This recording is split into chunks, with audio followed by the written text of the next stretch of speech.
విమానం అంతా బాగానే ఉంది, సర్వీసింగ్ కూడా కరెక్ట్గా టైంకే చేసేసారు.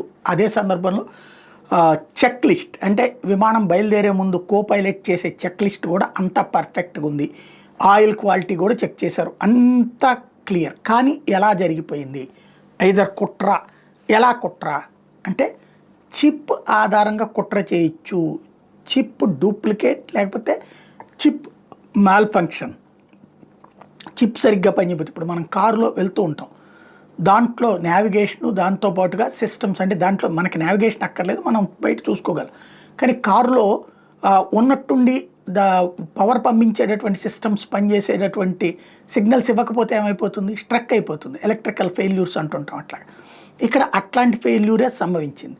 అది చిప్ ద్వారా ఆపరేట్ అయ్యేటటువంటి సిస్టమ్. ఆ చిప్ నాణ్యత లేనిదన్నా అయి ఉండాలి, లేదా ఆ చిప్లోని ఎవరన్నా హ్యాక్ చేసి ఉండాలి అన్నటువంటిది అమెరికన్ ఎక్స్పర్ట్స్ వేస్తున్న అంచనా.